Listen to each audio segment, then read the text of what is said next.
pero necesito que se identifique con lo que pasó la semana pasada acá. Les decía, la vida de Moisés y de Josué es bien interesante, pero más que la vida de ellos es la vida del pueblo. Porque en primer lugar encontramos una sociedad que está en esclavitud. Ese es un paralelismo de la vida sin Cristo. Ese es un paralelismo cuando las cosas no cuadran, etcétera. Pero de repente hay un momento de libertad. Y ese momento de libertad para mí es el día que yo recibí a Cristo. Ese día, si yo sigo pensando que soy esclavo, es porque quiero. ¿Ok? Pero esclavo no soy. De nada ni de nadie. De nadie.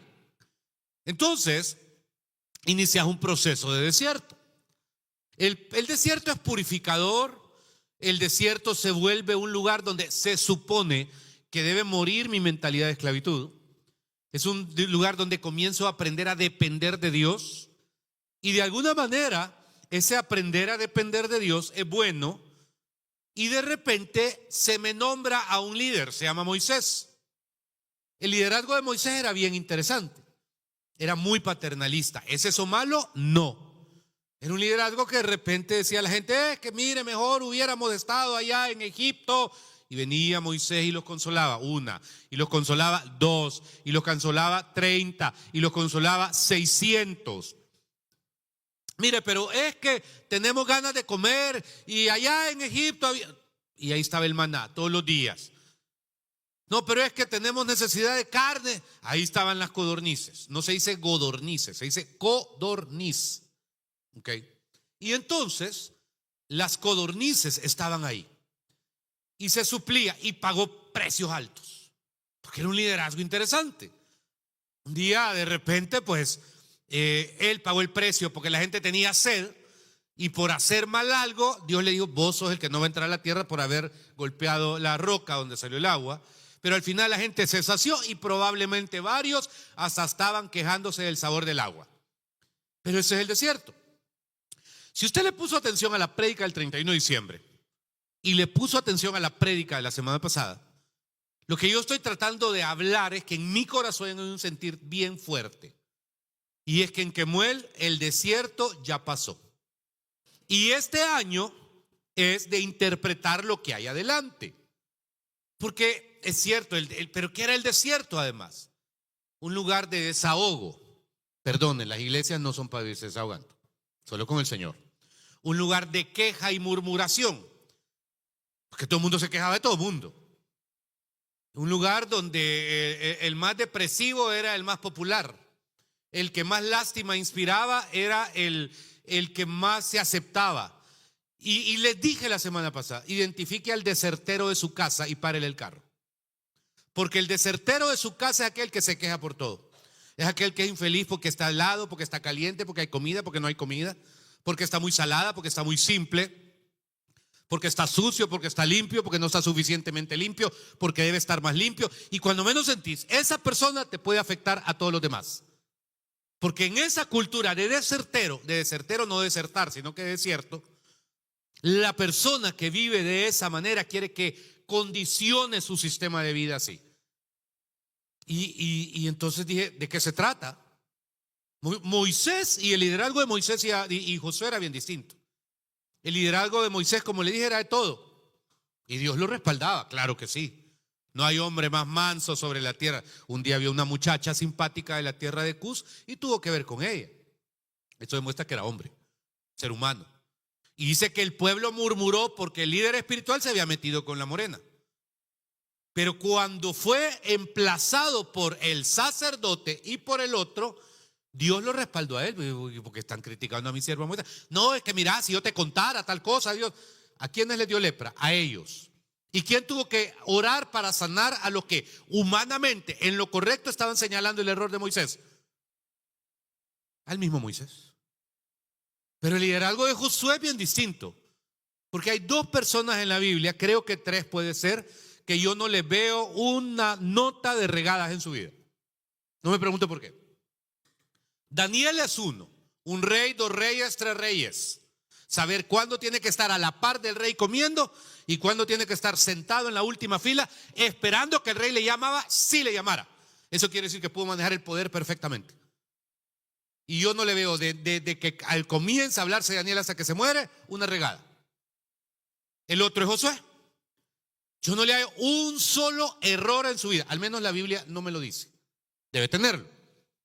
Y de repente el liderazgo de Josué no era un liderazgo explicativo como el de Moisés. Josué decía, vamos a ir a conquistar Jericó. No andaba dando explicaciones. Mire, esta es la estrategia, este es el método. No, marchen, le dijo. Ahí está. ¿Y qué vamos a hacer? Marchen. No, pero a mí me tiene que explicar. Marchen. Y da la vuelta a la manzana. Día siguiente, y ahora marchen. Entonces era un liderazgo que no estaba justificándose, ni dando explicaciones, ni sobre argumentos sobre algo.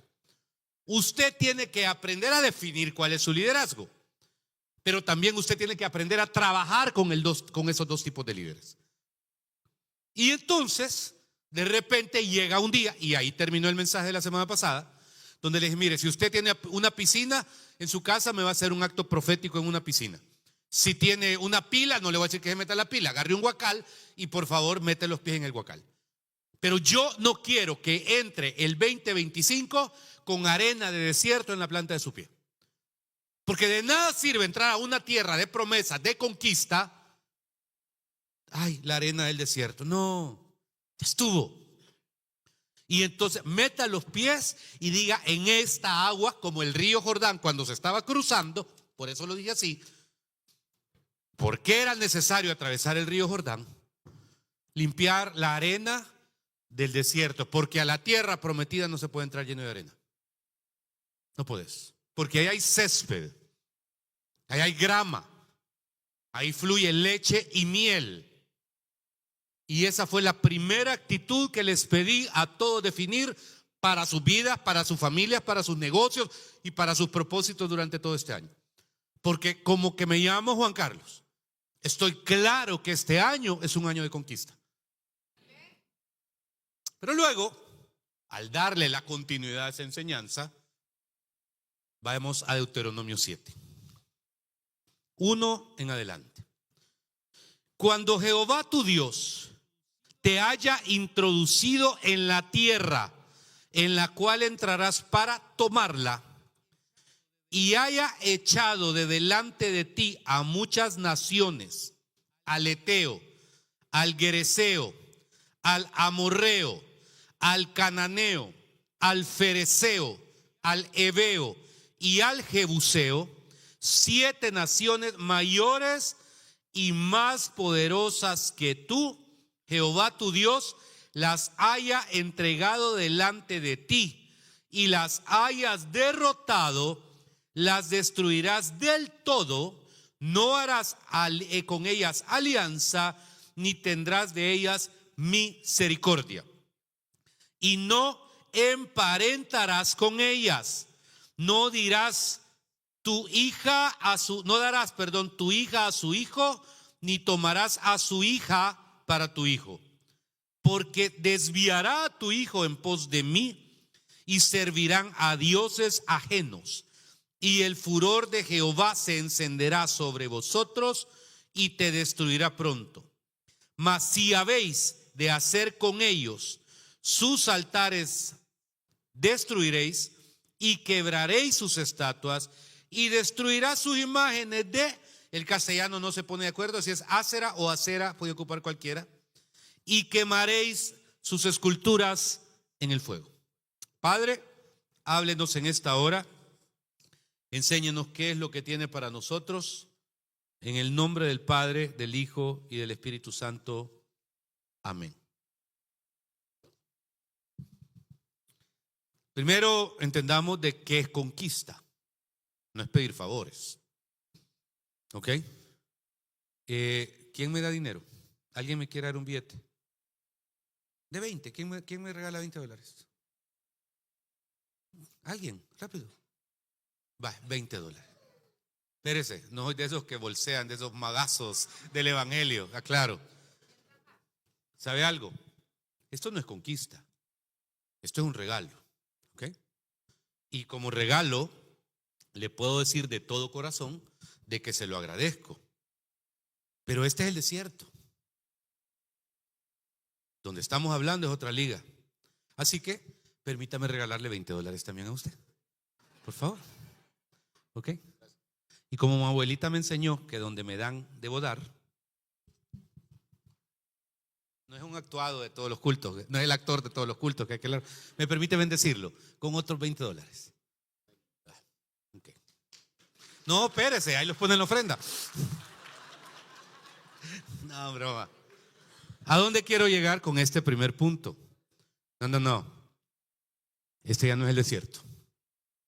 Estamos. Y de repente, fíjese la redacción. Le dice: cuando Jehová tu Dios te haya introducido en la tierra en la cual entrarás para tomarla, ¿quién te pone la oportunidad? Dios. Punto. O sea, donde usted está, Dios lo puso, no se puso usted. 2. Y haya echado delante de ti muchas naciones. Y me da 6, 7 nombres. Léalos conmigo. El Eteo, al Gergeseo, al Amorreo, al Cananeo, al Fereceo, al Heveo y al Jebuseo. Y luego me dice algo que cualquiera en este punto dice: pues no es para mí. ¿Por qué? 7 naciones mayores y más poderosas que tú. Aquí es donde cualquiera dice: ay, quizás no es para mí. ¿Y yo cómo lo voy a hacer? ¿Y con qué fuerzas? Es que yo soy débil, es que yo estoy en una etapa crítica. Debe andarse autodiciendo cosas, hombre. Es que yo ahorita necesito. No se lo acepto. Vaya donde terapeutas, psicólogos, psiquiatras que le masajeen, que le saquen el pisto. Aquí no. Por favor. Porque yo no voy a poner en contradicho lo que la Biblia dice que usted y yo somos. Y yo prefiero creerle a la Biblia. Y todos los profesionales le acompañamos en lo que la Biblia dice.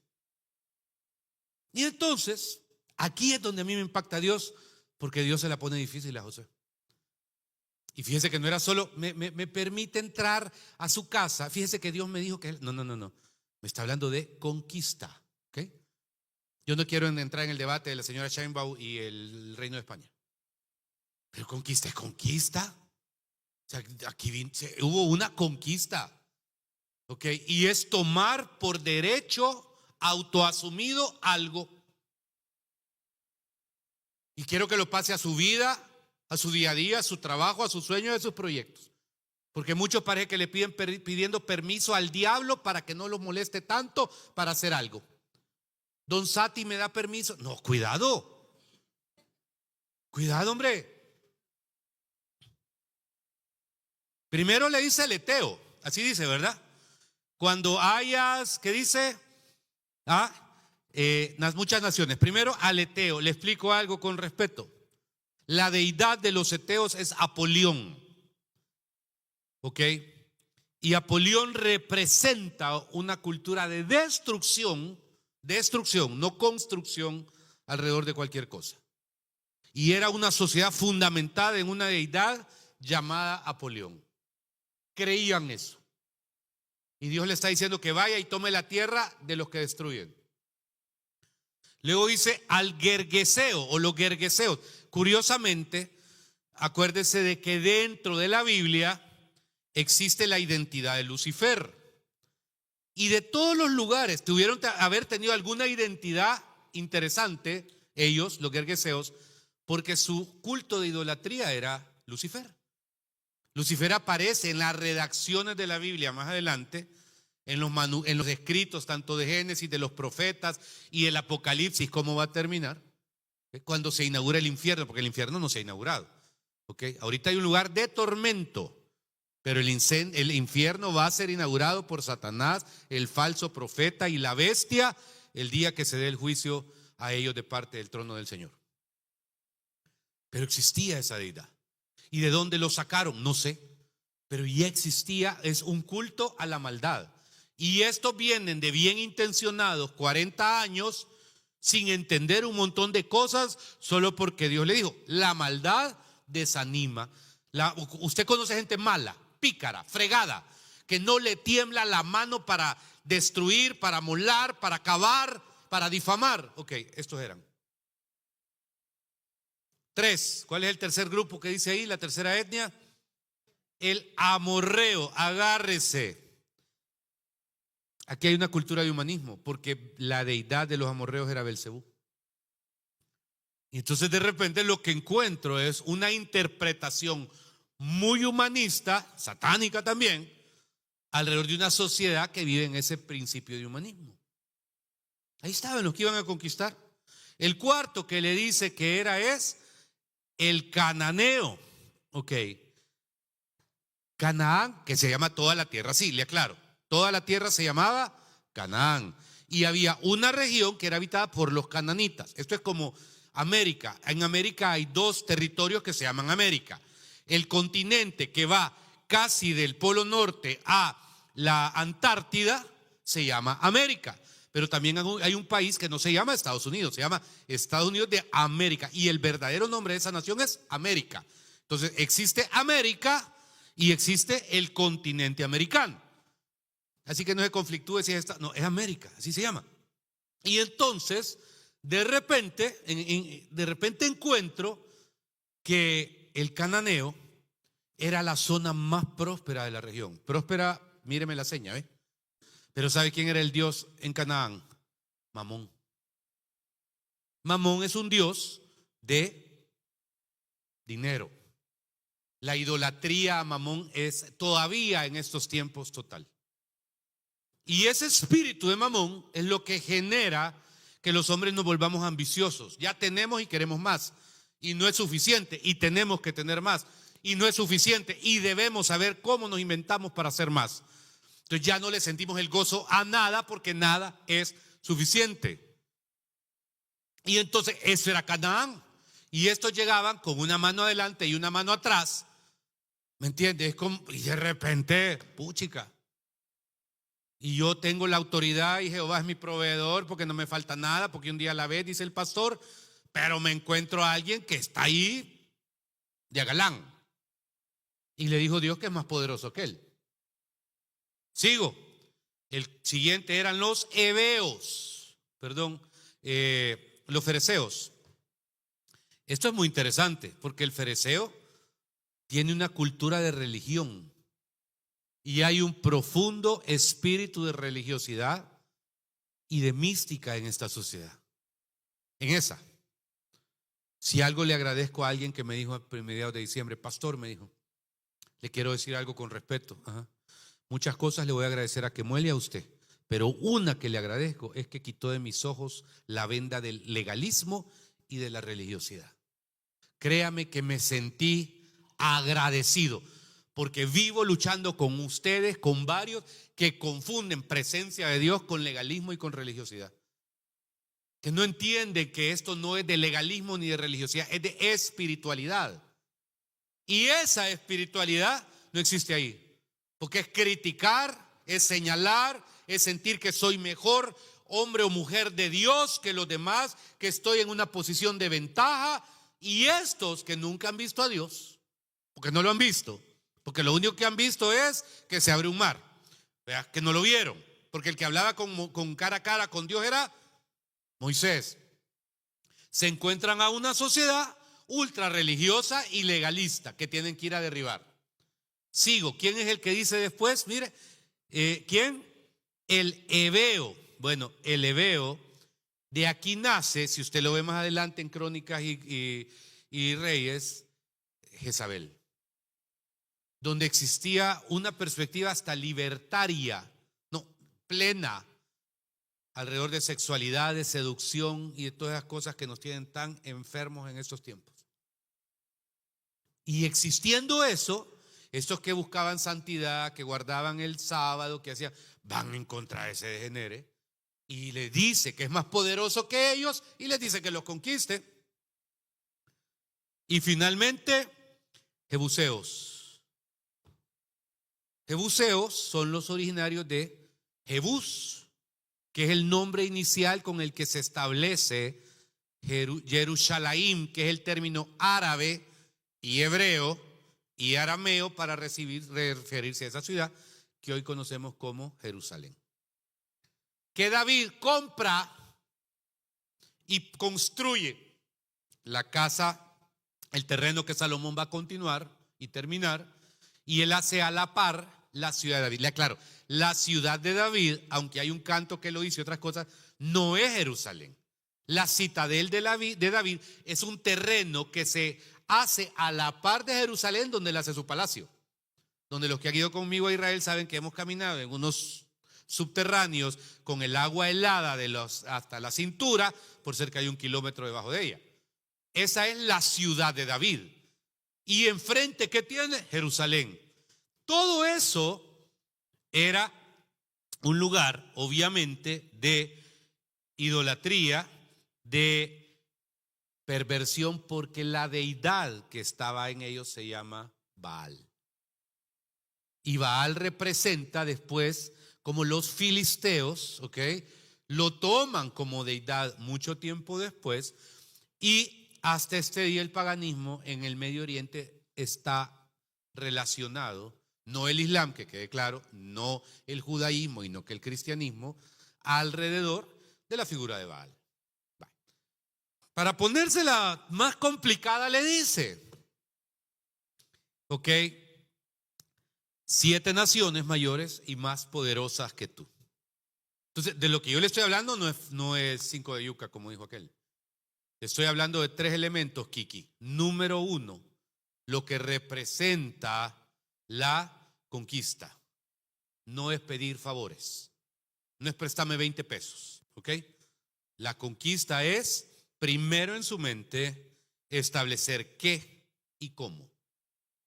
Porque no lo puede hacer en su garbo, en su inteligencia o en su conocimiento. 2, saber que en el versículo siguiente le dice Dios algo importante.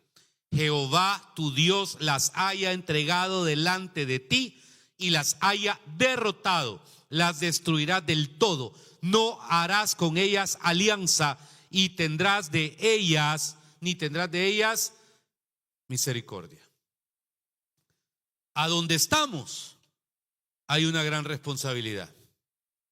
Ahora, si ya entendimos qué es y qué no es una conquista, quiero que sepa qué es pelear por algo. ¿Ok? Y aquí la catidemocracia no existe. Espiritualmente, mentalmente, esos pensamientos sociales no deben existir. Debe existir Dios y usted y go for it. Punto. Y yo quiero que me pase este mensaje entonces a lo suyo, a su 2025. Primero espiritualmente, porque si usted y yo vivimos atados, vivimos rodeados de gente que le encanta el desierto y que nos tira arena cada rato, sacúdasela. 2, si nosotros sabemos que lo que nos ata son pecados públicos, privados o íntimos ocultos. Le voy a decir algo con respeto. Entrégueselos a Dios y deje que Dios los sacuda. David dijo algo bien poderoso. Ese David no anda. Un día fue puesto frente a su debilidad y no se justificó. No dijo ella fue, esto fue. Es que a mí porque el pastor es muy aguado para predicar. No, hombre. ¿Sabe qué dijo? Mi pecado me ha alcanzado. Esa parte fue la palabra de ayer, ¿se acuerda? Cuando un hombre dice, hey, esto que estoy viviendo es consecuencia de que mi pecado me ha alcanzado. Eso es de grandes. Y ordénese. Ordénese. Usted sabe en qué quiere Dios que se ordene. Ordenémonos. Punto. Y entonces, pasándolo a lo espiritual, personal, yo quiero que también vea que esta iglesia tiene una responsabilidad de nación. Hay iglesias con responsabilidad de lugar, hay iglesias con responsabilidad de ciudad y hay iglesias con responsabilidad de nación. ¿Uno lo busca? No.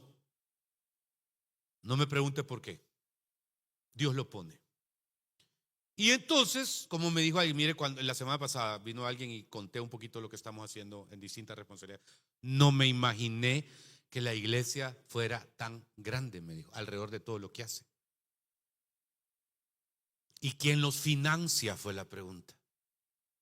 Los diezmos y ofrendas de ustedes y 2 empresas que proveen un cheque de esos que se retiran después con donación de empresa mensualmente para cubrir todo esto. Pero en un 90% son los estos que pasan alrededor de ustedes. Porque ayuda internacional, que yo sepa, no tenemos. Porque la gran fundación Kellogg's, que yo sepa, jamás ha dado algo. Es el bolsillo de los hombres y mujeres que nos reunimos aquí y las personas que pues en algún momento nos ven en línea y han hecho esta casa su iglesia. ¿Nos ha limitado la limitante para hacer las cosas? No. Y cuando enfocamos que estamos parados como responsabilidad de parte de Dios en una iglesia con responsabilidad de nación, me toca decirle que entonces usted y yo somos pequeños delante de algo mucho más grande que esto. ¿Por qué? Porque leí un libro hace algún tiempo que hablaba de montes que toda iglesia con responsabilidad de nación debe conquistar. Y me trajo recuerdo. Lo primero, decía que había una montaña que eran los medios de comunicación, donde la mentira alrededor de todo generaba un ruido que confundía a la sociedad. Y para mí la mayor manera, la más grande manera de contrarrestar cualquier tipo de mentira es a través de los evangelios y de la palabra de Dios. Entonces, ¿qué esperaría de esta iglesia con responsabilidad de nación? Que usted tome la voz alrededor de los evangelios y de la palabra de Dios en los lugares donde usted se encuentra. Curioso, ¿tenemos un canal de televisión como iglesia? No. ¿Tenemos una radio? No. ¿Tenemos un media system so big? No. Un canal de YouTube, un canal de Facebook, un canal de Instagram y todos los chambres que ahí se dicen. Por eso los que están en esa área deben de saber que tienen en sus manos algo más grande que entretenerse con una computadorcita una vez a la semana. Esa es una montaña que tenemos que conquistar. Y el que da la cara soy yo, pero aquí hay montones de personas que pueden dar testimonio, que puede haber el testimonio de la semana, la entrevista de la semana, ¿me entiende? El texto bíblico, o sea, de todos. Jóvenes, viejitos, ancianos, cipotes, niños, adolescentes. Cipote refiere a teenager, para quienes afuera no entienden esa palabra. La segunda, lo económico. Ese es otro cerro, otra montaña. ¿Por qué? Porque no puede ser que la economía esté de alguna manera fluyendo siempre para cosas que no son el reino de los cielos. El ministerio de Jesús se fundamentaba en 2 o 3 mujeres: María Magdalena, Marta, mujer de Chuza, que era el asistente o secretario privado de Herodes. La esposa del secretario privado era discípula de Jesús. Y Susana, señora que quizás sus maridos ni lo sabían, porque no sé por qué los hombres son críticos de que las mujeres sean generosas. Y entonces siempre estaban pendientes de la bolsa del ministerio de Jesús. La economía debe ser en función de una sociedad y del reino. Y el reino de los cielos ya dijo que no consiste en bebida ni en comida, sino en ¿alguien? Uno, amor, dominio propio y la ejecución de las cosas. Sin embargo, el tercero son las artes, fíjense. Las artes pueden implicar cualquier, no solo evento. Entonces, por ejemplo, estaba ahí con los muchachos de teatro. ¿Qué potencial hay en ellos? ¿Sabe qué es un sueño mío por conquistar? No una iglesia que se haga teatro, un teatro. 500 sillas, un montaje de aquellos de luces y de escenografía y de stage que deje boquiabiertos a cualquiera, y tener ahí obras permanentes, obras itinerantes, tener entretenimiento, que no le dé miedo esa palabra, ¿ok? Tener ahí monólogos, tener ahí disertaciones, tener ahí pensamientos de personas que digan y se sienten, esto es, que Muel tal cosa, ¿me entiendes? Etcétera. Y sentir que estamos potenciando y promoviendo. Qué burla lo que pasó en Los Ángeles cuando yo vi a esa tipa en los Golden Globes mofándose de Jesús, mofándose de una religión, mofándose de una fe. ¿Usted cree que por ser famoso le da derecho de criticar las cosas de Dios? Jamás. Usted no puede burlarse de Dios. Dice la Biblia, Dios no puede ser burlado. Conozco inclusive gente que es atea, que me dice, con tu Dios y con tu iglesia mejor no me meto porque no quiero que me vaya mal. Y es más sabio ese que el que pretende pasar por payaso, difamando las cosas de Dios y creyendo que es super Dios arriba del Dios Jehová de los ejércitos, quien hizo los cielos y la tierra. Qué triste. Y no me meto en las cosas de los incendios. Solo digo, Dios no puede ser burlado. Y las artes no deben de ser para burlarse de Dios jamás. Otra montaña interesante que para mí como iglesia con responsabilidad de nación tenemos que enfrentar: la familia. Rollos todos tenemos. ¿Estamos claros? Rollos todos tenemos. Algunos tienen sus momentos más álgidos, otros tienen sus momentos más tranquilos. Hay veces estamos en pie de guerra con los cañones enfilados, hay veces estamos en amor y paz, hay veces, estoy claro en eso. Pero ninguna situación debe transgredir la grandeza que es la familia. El Imperio Romano, con todo y su degenere, con todo y su pensamiento, hoy sí, libertario, alrededor de la sexualidad, alrededor de las emociones, alrededor de cualquier desorden en medio de su sociedad, nunca ni consideró cambiar, de acuerdo al Senado romano, la constitución de la familia. ¿Y sabe por qué? Porque lo tenían más claro. Tenían claro que la Roma dependía de la familia por una razón indubitable: la procreación. Y la procreación era la que mantenía fuertes las legiones. Y para que existiera Roma, tenían que existir las legiones. Entonces, quiero decirle algo con mucho respeto. Si usted o yo estamos en una crisis matrimonial, de pareja, familiar, de hijos, nuestro Dios es superior a esos rollos. Y nos da las herramientas para tragar saliva cuando hay que tragar saliva, para tener paciencia cuando hay que tener paciencia, y tener paz y ser de bendición. Y para perdonar. Yo quiero un dulce de eso. La hermana suavecito lo está abriendo y en primera fila siento la tentación ahorita. Pero le voy a dar los últimos tres. Gobierno. Es una montaña. Ayúdame, Carlita, ahí. Es una montaña, por favor, que hay que saber de que es necesario en cualquier sistema que hayan personas que doblen rodillas y que teman a Dios. Y el siguiente, obviamente, la educación. Mire, ve, se ganó la bolsa del súper la hermana con... Gracias. Esta de novia debió haber sido, pero... Gracias. Le agradezco de todo corazón. Yo estoy enamorado de un proyecto del Mined. Ahí en la cima hay un lugar donde me conocen como el pastor que lleva gente. Porque ahí usted, si no estudió a tercer grado, puede hacer un examen de tercer grado, después hace el de sexto, después el de noveno y después el de segundo año de bachillerato. Es decir, que en un año usted pudo haber sacado su bachillerato si tiene menos de 26 años.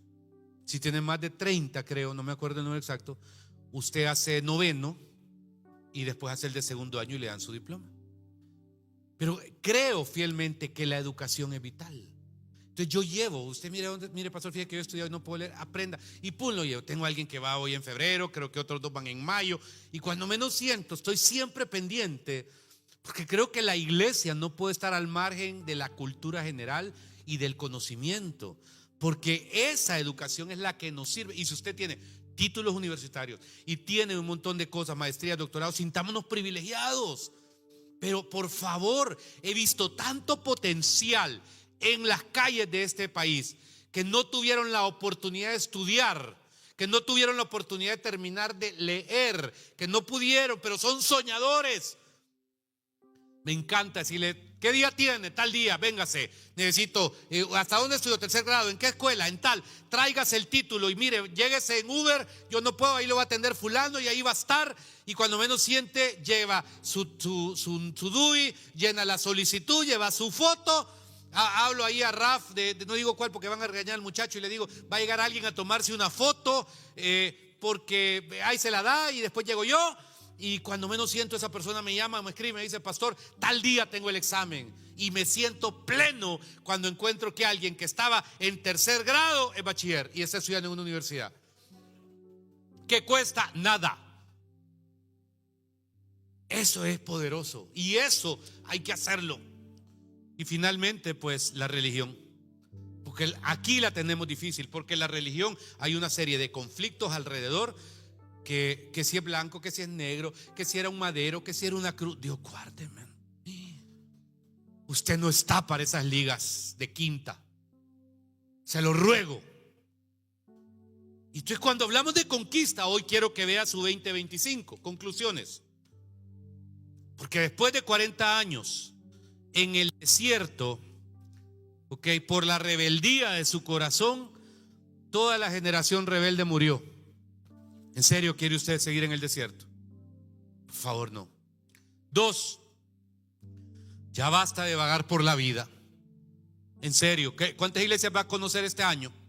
¿A cuáles la van a llevar a recibir? ¿A cuántas?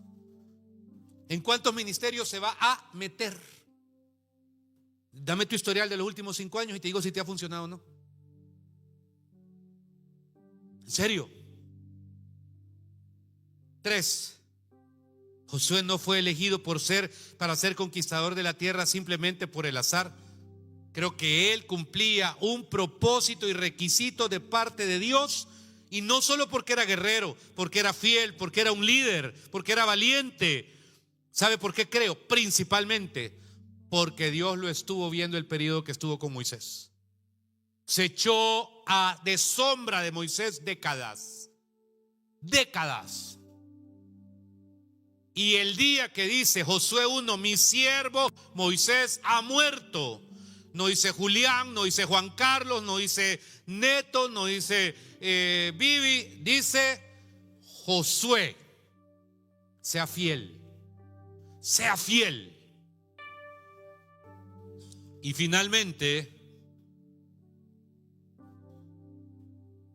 creo que lo que necesita para ser un conquistador son 4 cosas que ya tiene: la unción del Espíritu Santo, la mente de Cristo, la presencia de Dios y el poder del Espíritu Santo.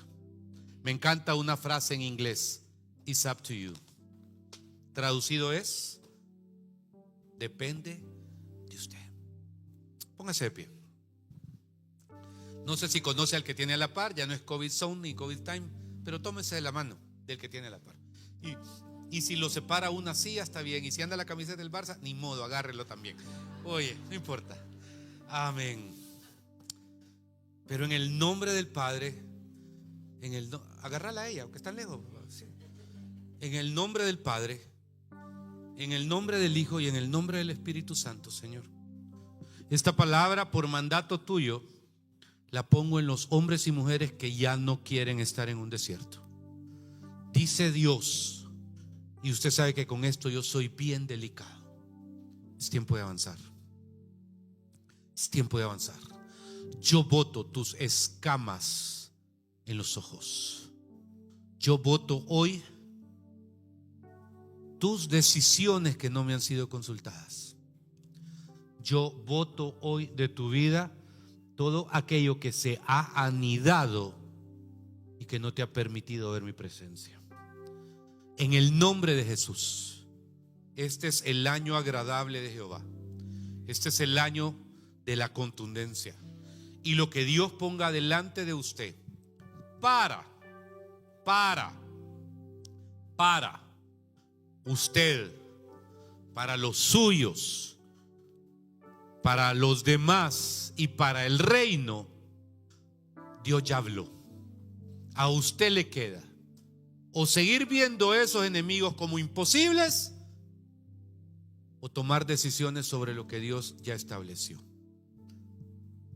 Y un consejo muy personal del hombre Juan Carlos: en aquellas cosas que sabemos que no estamos bien, ordenémonos. Pidámosle a Dios la salida. Ordenémonos. ¿Ok? Y con eso, en suficiente Dios escucha. Padre, gracias.